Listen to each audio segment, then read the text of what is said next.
एक असा नंबर जो वापरल्याशिवाय कोणताच पत्ता पूर्ण होत नाही. पत्र पाठवण्याच्या काळापासून ते आता ऑनलाईन डिलिव्हरी मागवताना लागणाऱ्या ॲड्रेसमध्ये हा नंबर टाकावाच लागतो. तो म्हणजेच पिनकोड. आता तुम्हा सगळ्यांना पिनकोड म्हणजे काय माहीत असणारच. कित्येकदा पत्ता लिहिताना तुम्ही पिनकोडचा वापर केलाच असणार. पण तुम्ही कधी हा विचार केलाय का, की हा पिनकोड कसा अस्तित्वात आला? किंवा याच्यामागे नक्की कोणाचं डोकं आहे? याच भन्नाट प्रश्नांची उत्तरे आज आपण जाणून घेणार आहोत. त्यामुळे हा व्हिडिओ शेवटपर्यंत नक्की बघा.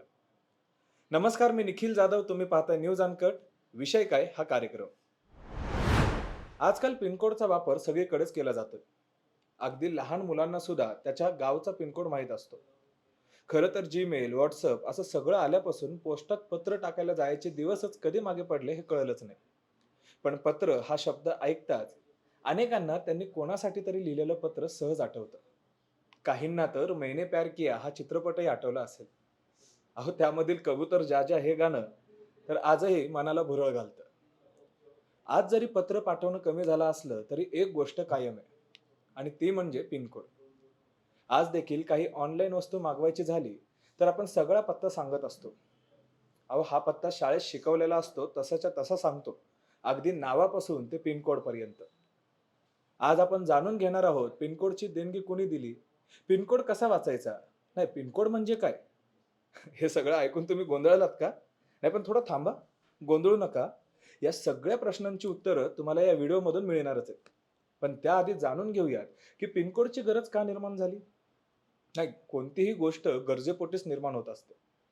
आपला भारत देश हा खूप मोठा आहे. या ठिकाणी अनेक राज्ये आहेत, निरनिराळ्या भाषा, इतकेच नाही तर एकाच नावाची अनेक गावंही आहेत आणि त्या नावात साम्य असणारी ही गावं आहेत. अहो खरंच, आता याचंच उदाहरण घ्यायचं झालं तर औरंगाबाद या नावाचे शहर महाराष्ट्रातही आहे आणि बिहारमध्येही. तसंच नुसत्या महाराष्ट्रात वडगाव या नावाचे अनेक गावे आहेत. त्यासोबतच पाटण आणि पाटणा या नावातही साम्य आहेच. अशा स्थितीत नावात साम्य असणाऱ्या गावातील फरक ओळखून योग्य गावी पत्र पोहोचवण्यासाठी खूप अडचणी येत होत्या. शिवाय 60-70च्या दशकात तर पत्र आणि तार याशिवाय संवादाचं दुसरं कोणतंच माध्यम नव्हतं. त्यामुळे पोस्ट ऑफिसमध्ये पत्रांचा ढीग साचलेला असायचा. त्या पत्रांवरचे पत्ते वाचून त्यांच्या विभागावर सॉर्टिंग केलं जायचं. पण त्यात अनेक अडचणी असायच्या. म्हणजे एकसारख्या नावाची माणसं असणं, एकसारख्या नावाची गावं असणं, कधी-कधी कोणाचं अक्षर नीट वाचता यायचं नाही, तर कधी-कधी कोणाचा पत्ताच चुकीचा असायचा. त्यात देशात भाषांची संख्या जास्त.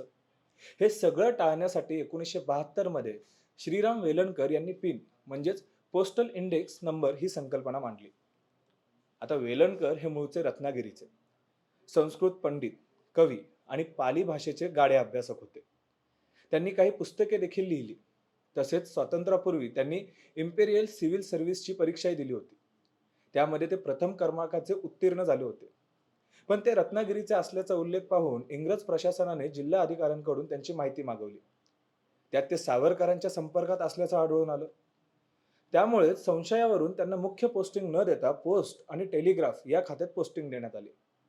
1972 पर्यंत ते या खात्याचे अतिरिक्त सचिव झाले होते.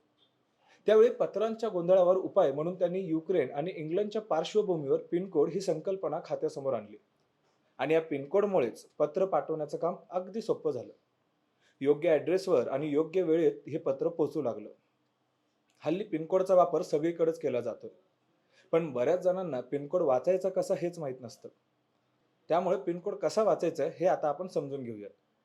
पिनकोड हा 6 अंकी असतो आणि तो निश्चित करण्यासाठी भारताचे 9 विभाग करण्यात आलेत. त्यामधील 9वा विभाग हा सैन्य दलांसाठी राखीव आहे आणि बाकीचे 8 विभाग हे भौगोलिकसाठी आहेत. पिनकोडमधील प्रत्येक अंकामध्ये काहीतरी अर्थ लपलेला असतो. याचं उदाहरण घ्यायचंच झालं तर 413007 हा सोलापूरचा पिनकोड आहे. पहिल्या दोन म्हणजे 41 या अंकावरून पोस्ट ऑफिस किंवा गाव कोणत्या राज्यात आहे हे समजतं. तसंच पुढच्या दोन अंकावरून म्हणजेच 3030 या अंकावरून संबंधित जिल्ह्याची माहिती मिळते. आणि शेवटच्या दोन अंकावरून म्हणजे 07 वरून जिल्ह्यातील गावाचा पोस्ट ऑफिसचा नंबर कळतो. आहे की नाही इंटरेस्टिंग? पण आजकाल सोशल मीडियाच्या जगात पत्र पाठवण्याचं प्रमाण जरी कमी झालं असलं, तरीही पिनकोडचं महत्त्व मात्र अजिबात कमी झालेलं नाहीये. तर ते उलट वाढतच गेलंय. आजकाल आपल्याला ऑनलाईन शॉपिंग जरी करायची असेल, तर आपण पत्त्यासोबतच पिनकोड हा आपल्याला टाकावाच लागतो. तरच तुम्हाला ऑनलाईन शॉपिंग करता येते. शिवाय पिनकोड टाकताना तो योग्य टाकावा लागतो. तेव्हा तुम्ही मागवलेली वस्तू किंवा पत्र ते ठिकाणी वेळेवर पोहोचते. खरं तर आजकाल कोणताही पत्ता हा पिनकोड शिवाय अपूर्णच आहे. जसं की एखाद्या आईचं आणि मुलीचं नातं असतं, तसंच पिनकोड आणि पत्त्याचं नातं आहे. तर काय मग? पिनकोडची गोष्ट होती की नाही इंटरेस्टिंग? तर आज या गोष्टीसह आपण इथंच थांबूयात. असे अनेक मुद्दे घेऊन आम्ही पुन्हा येऊ. तोपर्यंत तुम्ही पाहत राहा न्यूज अनकट.